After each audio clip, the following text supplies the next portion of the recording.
awakening your everyday wisdom, romance, sex, and intimacy. Because we're rather spunky, creative beings, romance can be quite a lure. And because we're biologically programmed to reproduce, sex can be an undeniable drive. And because we long to be connected, intimacy is vital to our health, especially our physical, emotional, and social health. Yet, it seems like there are a lot of hangups and issues in these areas. Many of us are isolated and feel confused about our relationships. We often get into gender battles and end up with multiple marriages. This video is about finding balance with romance, sex, and intimacy, and using them to contribute to our overall well-being. Here's what I'll be presenting in this video. First, we'll start with a couple definitions, and then we'll look at what are some romantic gestures. And there are 4 parts to the section on sex.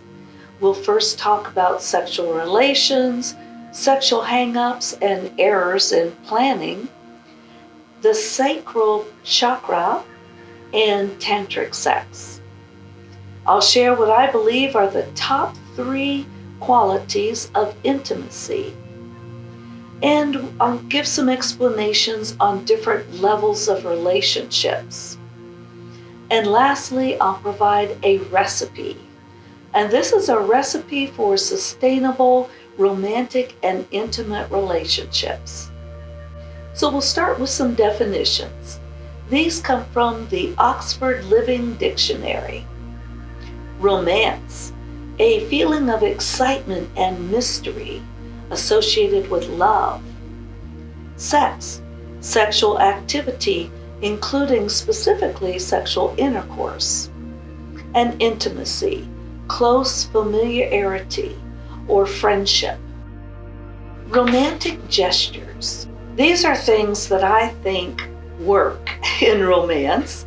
You may agree or disagree, but I think it starts with noticing the person who attracts our romantic interest, paying attention to the way they look, dress, smell, the sound of their voice, and the details of their face, body, hands, etc. When we get this little romantic tinge, we start paying very close attention. We attempt to catch their eye, smiling, winking, flirting a little. And then we try to present ourselves in our very best light. I love to watch the nature shows of the male birds shaking their feathers and puffing their chests and showing their colors. It's very cute. But we do that too as humans. We try to look our best, sound our best, act our best when we have a romantic interest. And then we do nice things for the other person, giving little gifts, little favors, and we communicate. We might send little notes or cards or take the time to talk and listen. And we're really genuinely interested in what the other person has to say. And we're also interested in how they feel. And then we make an effort to connect. We might try to schedule some time to be alone together, doing some fun things, sharing experiences, and maybe some adventures. So those are the things I think are very romantic. I have a suggestion. Keep the romance going. Even as a relationship develops to a sexual or intimate or even a committed level, sometimes we think that romance is just at the beginning of the relationship. But don't be surprised if your relationship cools off if you quit doing those romantic gestures. If you stop sending little love notes or looking deeply into your partner's eyes, really wanting to know how they think and feel, yeah, things could get a little stale. But let's talk about sexual relations. If the romance indicates that a sexual connection may be possible and available, the participants seem to come to a fork in the road. I'll describe this fork. So on the right side, it looks easy. The path is clear. It's kind of a straight road. And it's driven all the way to the possibility of having sex, allowing the hormones and pheromones to take over. Seems like a natural. Well, it is natural. The left side of the choices, the left fork in the road, it's really quite beautiful. I mean, lots of trees and flowers and a windy road, and it's a little uncertain as to where it's going and uncertain as to the end point. Not sure if sex is going to happen or not. This road is the path toward maybe a more committed relationship, something beyond the sexual connection. The odds of sustainability may vary widely depending on the choice you take, which road you choose to go. We'll talk about that a little bit. But when standing at the crossroads and two people have definitely expressed a romantic interest, they're looking at ways to possibly connect and spend time together, they're very conscious of what they want from this connection, and then they can select the road to travel. What can happen is sometimes one partner will want to go to the left and the other partner wants to go to the right. This can cause a lot of confusion in a relationship, especially if you haven't talked about it. And you know, these things are kind of hard to talk about in the romance stage. So I recommend that you do. There are some warning signs along the way on each road. There may be differences in the kinds of warnings that we get, but they're there. So it can help reduce the confusion if we pay attention to these little road signs. So on the right, which is a very appealing path because it looks like it leads to a sexual connection much faster, the warning signs might be slow down,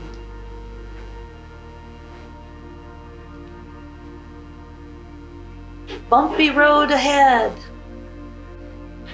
Even though there can be a lot of tenderness and mutual appreciation shared on this path, the warning signs kind of flash in this little neon color. They're going, pay attention to what you don't like. Oftentimes we're blinded on the path to the right because the end is so obvious. The path on the left can be a little scary because at any point on the journey, one or the other or both of the partners might decide that having a sexual relationship is not really for them. And that could be the end of the trip.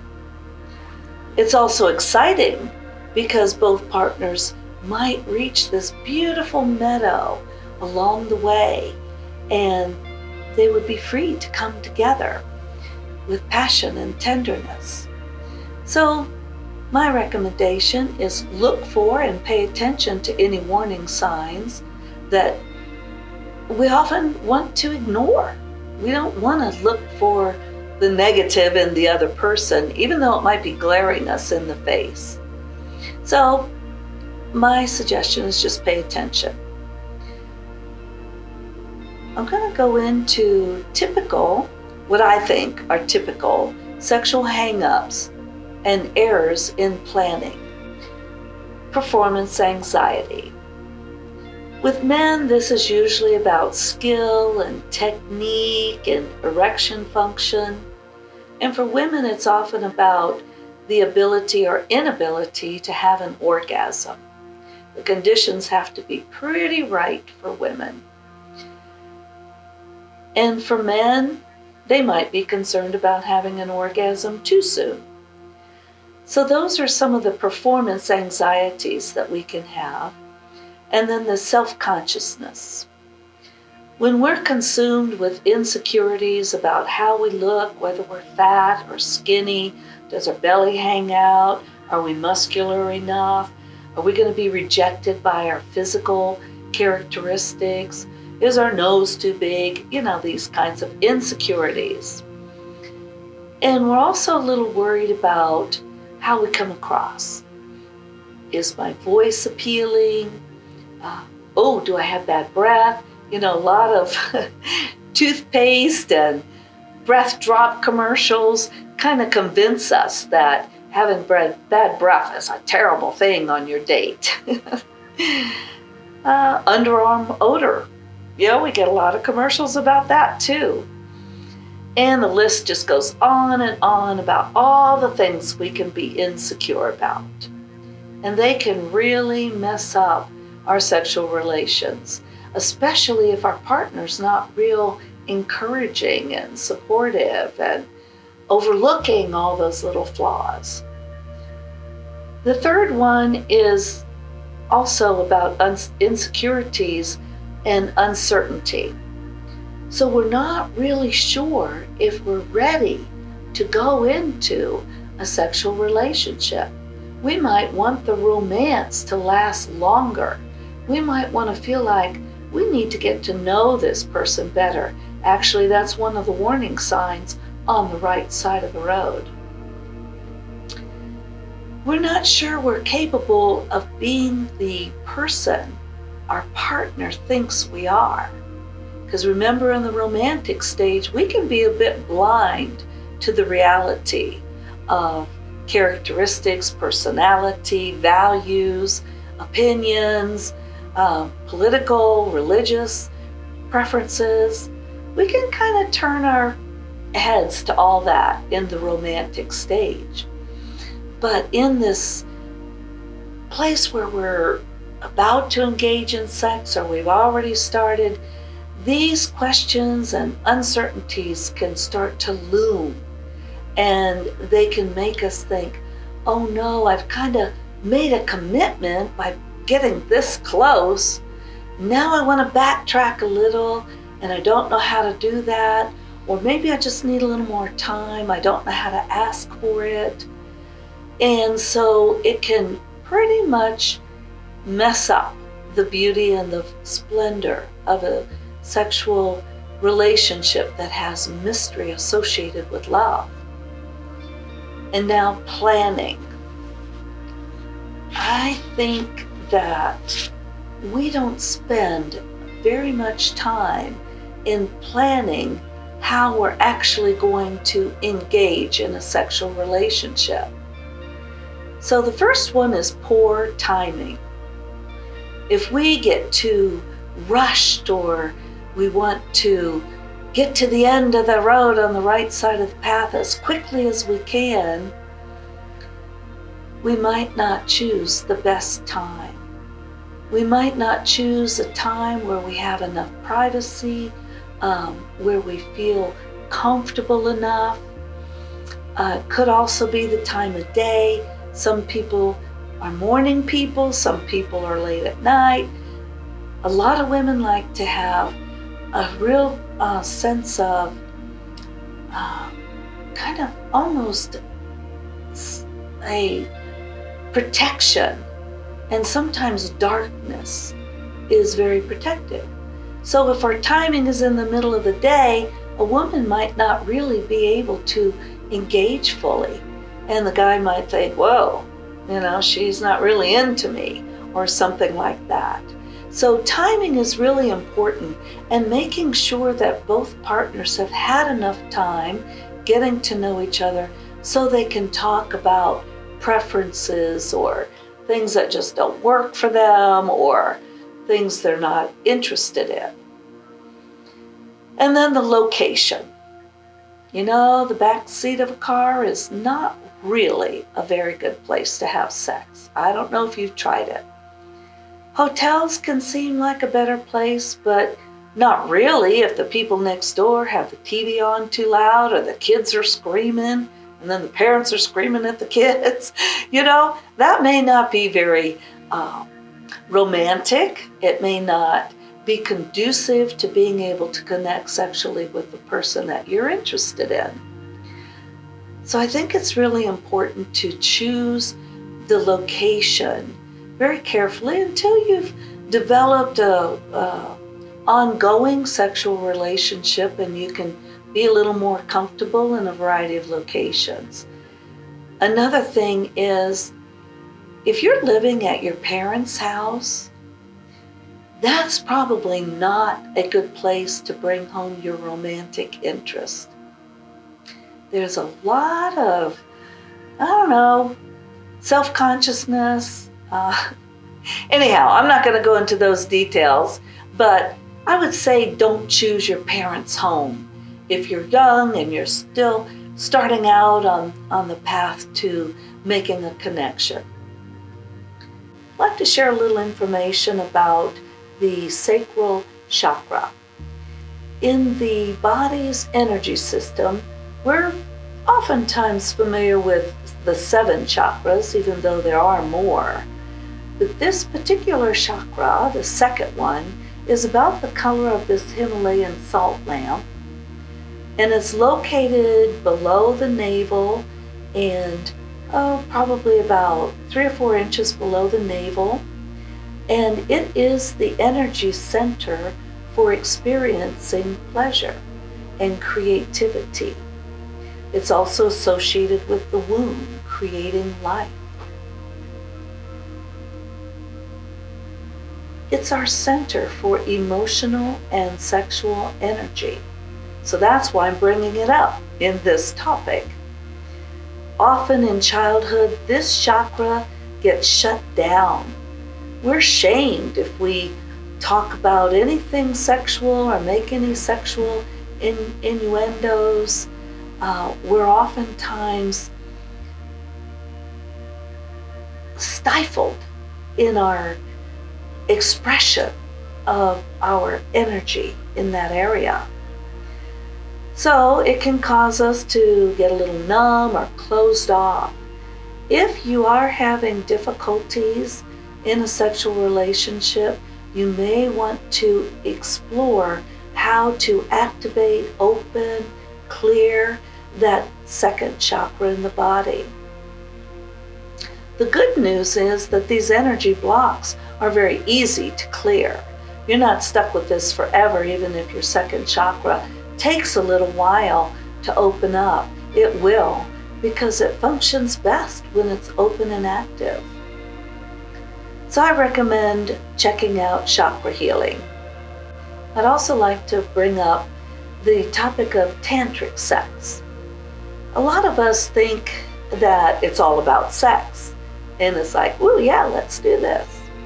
But really, this is an ancient Eastern practice, which is more about enlightenment and spiritual connection instead of the typical goal-oriented sex of having an orgasm or creating a baby.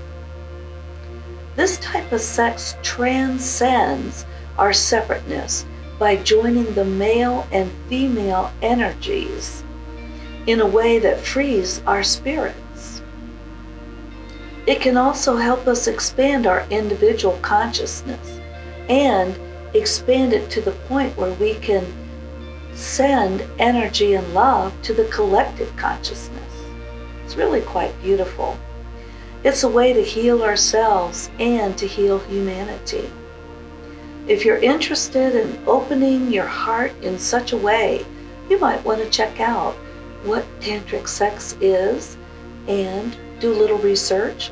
If you have a willing partner and if you can get the right headspace for it, it might be a very interesting and enlightening way to use your sexual energy.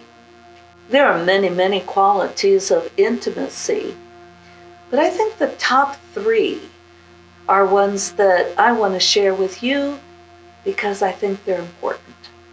One is being vulnerable. Now, this is highly misunderstood. Being vulnerable sometimes means opening ourselves up to repercussions or shame, or not being able to take back what we said or did. Like we're really out on a limb when we're vulnerable. What I'd like to do is shift that a little bit so that being vulnerable is really about being our authentic selves and being able to share our deepest feelings and our true thoughts and our needs with our partner. Oftentimes, especially early in a relationship, we don't want to seem too needy, so we don't want to tell our partners what we need. But it's really important if we're going to be able to develop intimacy. If we can't express our true needs, they really can't have any idea how to satisfy you or make you happy. And a loving partner wants that more than anything. It can be a huge connector, being vulnerable.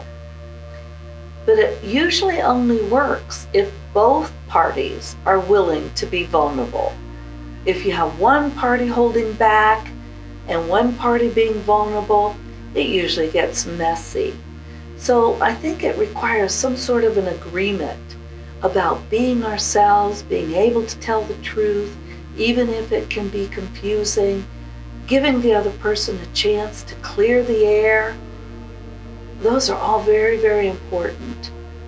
It requires a very high level of communication and the desire by both people to deepen and sustain the relationship.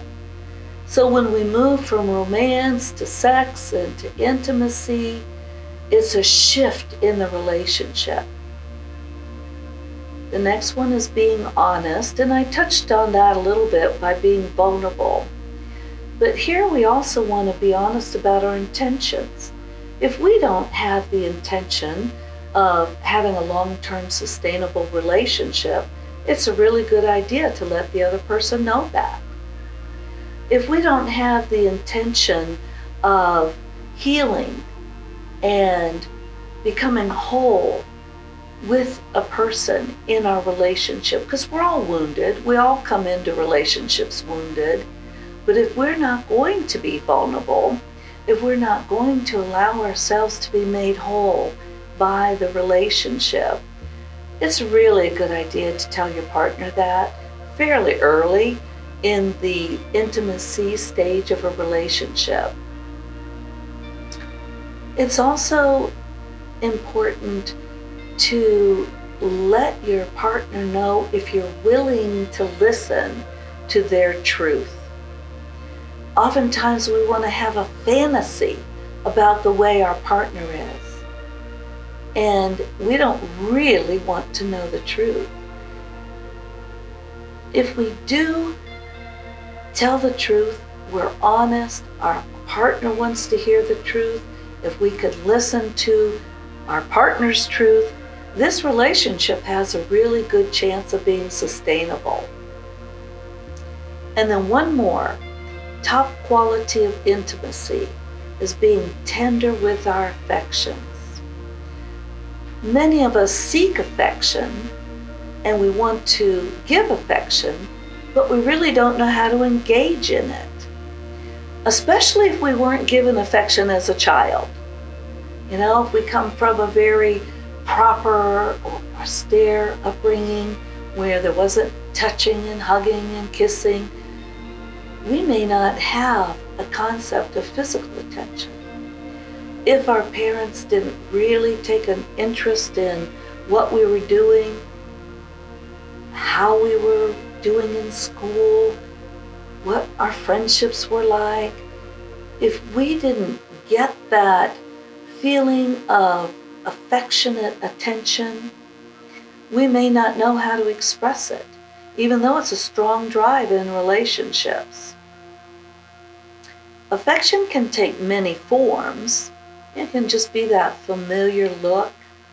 It can be tender words, touch, little flirty wink or a smile, warm hand to hold, or just a nod of understanding and really connecting through the eyes. You know, we've heard the saying, the eyes are the window to the soul. They're also the hot spot for affection. A nice back rub goes a long way too. So those are the three qualities: being vulnerable, being honest, and being tender with our affections. Thank you for listening and participating in this video. If you'd like to chat, here's my email address. Feel free to contact me. I'm here to provide support. And please like, share, comment, subscribe. Thank you very much. Blessings.